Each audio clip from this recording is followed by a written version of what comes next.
Grüß euch miteinander, herzlich willkommen zu der Panoramasendung von der Plattform J. Wir haben heute von 2 Museen. Und zwar zuerst vom Murten-Panorama, hier im Historischen Museum zu Bern. Und dann gehen wir auf Gut Tannen. Da gibt es neu einen Kristall, eben einen Stall mit Kristall drin. Panoramabilder, die riesigen Gemälde, das waren eigentlich die ersten Massenmedien, die man Fernsehfilme noch nicht kennt. Und er hat eben Bilder gemacht von Bergregionen oder von Schlachten und mit denen er von Ausstellung zu Ausstellung ist gezogen. Und die Leute, die nicht reisen konnten und nur die reichen Leute konnten reisen früher, er gezeigt hat, wie es eben ausgesehen hier oder dort oder in einer Schlacht ist gelaufen, beispielsweise so die Schlacht von Murten. Das Bild ist 1894 gemalt worden und ist 100 Meter lang und 10 Meter hoch. Und das kann man nicht mehr ausstellen, das findet man fast nicht mehr, ausser man tut es digitalisieren. Und genau das hat man gemacht. Und jetzt, ab heute, kann man es da hinten im Historischen Museum Bern Stück für Stück durchschauen. Ja, es hat einen zündenden Funken gebraucht, wie so oft oder, bei Ausstellungsthemen. Und der zündende Funken hat es am Genfersee im Labor von der Professorin Sarah Kenderdine von der EPFL, wo uns die digitale Version vom Murten-Panorama gezeigt hat. Und dort haben wir gefunden, hey, das müssen wir nach Bern bringen.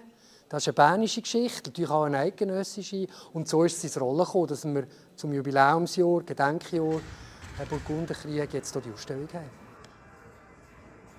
Wir haben es bei dem Murten-Panorama mit einem patriotischen, militaristischen, auch kriegsverherrlichenden, schönfärberischen Werk aus dem 19. Jahrhundert zu tun. Und wir haben uns schon sehr lange damit befasst, ja, wie können wir mit gutem Gewissen diesem Werk nochmal eine Bühne geben, jetzt eben auch neu in noch überwältigender digitaler Version. Ist es zeitgemäss noch eine klassische Schlachtausstellung zu machen? Seine Antwort war, nein, wir machen es anders. Wir zeigen die Facts, also was wissen wir wirklich über die Schlacht und ihre Folgen. Und dann, wie ist sie erzählt worden, die Schlacht, der Sieg über die Jahrhunderte, immer wieder neu in Narrativ gepackt worden, für ganz bestimmte, häufig politische Ziele, wie im 19. Jahrhundert zur Stärkung der Identität im jungen Bundesstaat. Das hat uns interessiert. Das Narrativ über die Burgunderkrieg, der doch auch etwas darüber erzählt, wie wir heute auch mit kriegerischen Ereignissen punkto Propaganda bedient werden, dass wir unseren Blick dank so einer Ausstellung vielleicht auch ein bisschen schärfen können auf das, was uns aus heutigen Kriegsgebieten an Bildern präsentiert wird. Die Geschichte wird immer von den Siegern geschrieben, oder vor allem von den Siegern. Und wir haben nach Mitteln und Wegen gesucht, ja, wie könnte man wenigstens zumindest symbolisch den Stimmen, die man eben nicht hört, den Stimmen der Frauen, den Stimmen der Verlierer, wie können wir denen einen Platz geben? Und darum gibt es bei unserer Ausstellung nicht nur die sogenannten Bühnen, wo man eben die grossen und grossartigen Inszenierungen von dieser Schlacht bei Murten anschauen kann, sondern es gibt auch den sogenannten Zwischenraum. Das ist ein dunklerer Raum, ein bedrohlicher Raum. Man hört dort einen Herzschlag, man hat so schemenhafte Schatten an der Wand. Und die sollen symbolisch stehen für einerseits das historische, das kriegerische, das brutale Ereignis, aber eben auch für alle die Stimmen, die nach diesem Ereignis verstummt sind. Wie haben wir als Kind gesagt zu den Burgunderkrieg um Karl den Kühnen? Bei Grandson das Gut oder den Hut, bei Murten den Mut und bei Nancy das Blut. Burgunderkriege, das war eine wichtige Epoche, vor allem eben die Grossmacht Burgund ist nach zu Ende gegangen und die Berner sind immer wichtiger geworden. Die Ausstellung hier hinten im Museum, im Geschichtsmuseum, im Historischen Museum von Bern, ist jetzt bis Mai vom nächsten Jahr. Gehen wir jetzt auf Gut Tannen auf, ein ganz anderes, kleines, es ist nicht ein Museum, sondern mehr eine Erlebniswelt ist man dort am Aufbauen. Es heisst Kristall, mit Betonung auf Stall. Und wo der Jannik Müllemann letzte Woche ist gegangen, jetzt dort oben zu Gut Tannen, noch geschneit.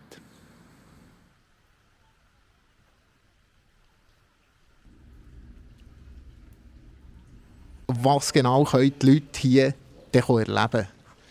Ja, das fängt an mit dem All im Stall, wo viele Kristalle sind, und zwar aus dem Zinkenstock von einer Sammlung, hochkonzentriert, nicht unbedingt die schmeichelhaftesten Steine, sondern Rauchquarz, Räuchquarz leuchtet nicht so wie ein Bergkristall, sind nicht so magisch wie ein Amethyst, sondern es sind Räuchquarz.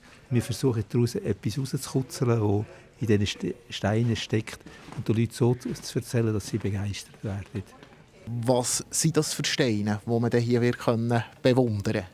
Ja, das ist eine Sammlung von einem Ernst Rufibach. Das war ein Strahler, also eine Strahler-Familie in diesem Sinn. Und die haben ein Leben lang Steine gesucht und gesammelt und haben die auch nicht verkauft. Und die Sammlung ist komplett beieinander und ist jetzt seit 12 Jahren nicht mehr zugänglich gewesen. Und jetzt haben wir mit den Erben eine Abmachung treffen, dass wir die Sammlung bekommen zum Ausstellen, und zwar für 20 Jahre. Und das ist eine grosse Chance für uns zu Guttannen. Also so eine Sammlung in diesem Umfang und dann so komplett aus unserer Region gibt es nicht mehr ein zweites Mal. Und jetzt haben wir das Glück, dass wir auch mit den Gebäuden da etwas machen können. Im Moment ist es also zu Guttannen dort in diesem Kristall noch tief schwarz bei diesen Rauchquarz. Aber es kommt ein Licht rein. Ab dem 23. Mai geht die Erlebniswelt auf, gerade hinter dem Bären zu Guttannen oben. Es hat geschneit letzte Woche. In den nächsten Tagen ist es schön. Ihr hört jetzt den Wetterbericht. Schön schauen Sie das Wetterupdate auf der Plattform J am Mittwochabend. Heute haben wir einen sonnigen und frühlingshaft milden Tag und morgen und übermorgen, das heisst, am Donnerstag und Freitag, ändert sich auch noch nicht viel an der Wetterlage. Wir liegen im Einflussbereich von einem Hochdruckgebiet und immer noch haben wir die milde Luft über uns. Erst am Samstag erreicht uns dann eine schwache Kaltfront, aber nur eine schwache Kaltfront. Ja, schauen wir das Wetter der Reihe noch an. Wir haben am Morgen, am Donnerstagmorgen stellenweise ein bisschen Nebel im Flachland, der sich aber gleich wird auflösen wird. Sonst ist das ein sonniger Donnerstag mit höchstens ein paar Schleierwolken und Temperaturen frühlingshaft mild. Bis zu 17 Grad gibt es ziemlich verbreitet, örtlich vielleicht auch bis zu 18 Grad mit einem Hauch Südwestwind. Am Freitag sieht es ganz ähnlich aus, recht sonnig, noch wenig Nebel, Temperaturen frühlingshaft, auch wieder mit 17 bis 18 Grad. Am Samstag dann eine schwache Kaltfront, wie ich schon erwähnt habe. Da ein bisschen dichtere Wolken, örtlich ein bisschen Regen und ein leichter Temperaturrückgang. Ab dem Sonntag aber wieder stabiler, trocken und zum Teil sonnig. Und das geht zwar ein bisschen zurück mit den Temperaturen, wir sehen es hier, aber wir bleiben immer noch trotzdem auf recht mildem Niveau für die Jahreszeit. Das war vom Wetterupdate. Danke fürs Zuschauen und weiterhin eine gute Zeit.